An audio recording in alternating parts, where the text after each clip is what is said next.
नमस्कार दोस्तों, ये खबरें सिर्फ देशभक्त देखे ना कि अंधभक्त। ये कोई रंडी खाना नहीं है कि यहां गोदी मीडिया जैसी खबरें आएंगी। और हमारे जज्बात को हौसला देने के लिए चैनल सब्सक्राइब और वीडियो को लाइक जरूर कर दो। और आप हमारी वीडियो कहां से देख रहे हैं कमेंट में जरूर बताएं। दोस्तों, बिहार की राजनीति में जो तूफान उठा है उसने सिर्फ पटना नहीं, सीधे दिल्ली की राजनीति की जड़ें हिला दी हैं। चुनावी नतीजों की हलचल के बीच असली धमाका तब हुआ जब एमआईएम ने एक ऐसा प्रस्ताव रखा जिसकी कल्पना किसी ने सपने में भी नहीं की थी। एमआईएम ने मंच से सीधा ऐलान कर दिया, नीतीश जी बीजेपी का साथ। अभी छोड़िए, हम सिर्फ बिहार की सत्ता नहीं, दिल्ली की गद्दी भी आपको दिलवा देंगे। प्रधानमंत्री की कुर्सी तैयार है, बस कदम बढ़ाइए। यानी मामला अब मुख्यमंत्री किसे बनना है कि नहीं रहा, सीधे प्रधानमंत्री कौन बनेगा यह तय करने का खेल शुरू हो चुका है। और दोस्तों, सबसे दिलचस्प बात यह है कि इस बाजी में एमआईएम अकेली नहीं है। सूत्रों के मुताबिक एमआईएम, कांग्रेस और शिवसेना तीनों ही नीतीश कुमार को प्रधानमंत्री बनाने का फार्मूला पहले से पास रखे बैठे हैं। हां,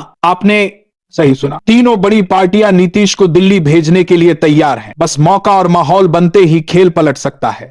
कांग्रेस भी इस उम्मीद में चुप है कि मोदी विरोधी चेहरा अगर किसी क्षेत्रीय नेता से आता है तो नीतीश सबसे सुरक्षित शर्त है शिवसेना तो पहले ही संकेत दे चुकी है कि प्रधानमंत्री का पद किसी भी मजबूत सेक्युलर क्षेत्रीय नेता के लिए खुला होना चाहिए। और इस सूची में सबसे ऊपर नाम सिर्फ एक है, नीतीश कुमार। अब एमआईएम की इस सीधी पेशकश ने खेल और भी बड़ा कर दिया है। अब सवाल यह नहीं रहा कि नीतीश बिहार में क्या करेंगे, सवाल यह है कि क्या वे अभी दिल्ली की ओर कदम बढ़ाएंगे। क्या बीजेपी की वर्तमान सरकार पर असली खतरा शुरू हो चुका है। दोस्तों, राजनीति में मौके बार बार नहीं आते और इस बार जो मौका आया है वह नीतीश कुमार के करियर का सबसे बड़ा मोड़ साबित हो सकता है। नीतीश कुमार खुद इस खेल के पुराने उस्ताद हैं और वे जानते हैं कि राजनीति में कब मुस्कुराना है और कब चुप रहकर पूरे राज्य को असमंजस में छोड़ देना है। नतीजों के बाद जो चुप्पी उन्होंने ओढ़ी उसने जेडीयू के भीतर ही हलचल पैदा कर दी। कुछ नेताओं का कहना था कि यह मौका है जब बीजेपी के दबाव से बाहर निकला जा सके, क्योंकि बीजेपी अब सीमित सहयोगी नहीं रही बल्कि अपनी ताकत के बूते जेडीयू को किनारे भी कर सकते। वहीं दूसरी ओर कुछ नेताओं की राय थी कि गठबंधन बदलने का जोखिम हर बार फलदायी नहीं होता, खासकर तब जब जिन दलों के साथ जाने की बात हो रही है वे स्वयं अस्थिर, आपस में अविश्वासी और कमजोर भूमि आधार वाले हों। लेकिन इन बहसों के बीच नीतीश कुमार का मौन यह साफ करता था कि वे स्थिति को बहुत गहराई से पढ़ रहे हैं और अपनी अगली चाल सोच समझकर ही चलेंगे। विपक्ष की स्थिति इससे कहीं अधिक जटिल थी। तेजस्वी यादव शुरुआती दौर में अपनी हार का ठीकरा रिगिंग, चुनाव आयोग, संसाधनों और मीडिया पर फोड़ते नजर आए।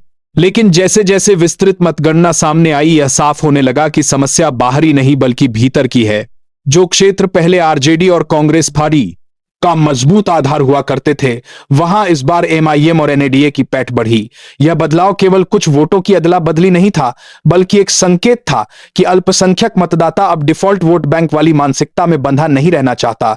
सीमांचल के मतदाता ने यह संदेश दिया कि वह अपने वोट का इस्तेमाल रणनीतिक ढंग से करेगा और वह उस उम्मीदवार को चुनेगा जो ज्यादा प्रासंगिक, ज्यादा सक्रिय और ज्यादा जमीनी है। एमआईएम का प्रदर्शन यही साबित करता है कि 2020 एक तुक्का नहीं था। इस बार की जीतें बड़े अंतर से हुई, जो यह दर्शाती है कि यह पार्टी अब उस क्षेत्र में गहरी जड़ें जमा चुकी है। कांग्रेस की हालत सबसे खराब थी, वह सीमांचल की 6 सीटों पर सिमट गई और राज्य के अन्य क्षेत्रों में उसका अस्तित्व लगभग समाप्त हो गया।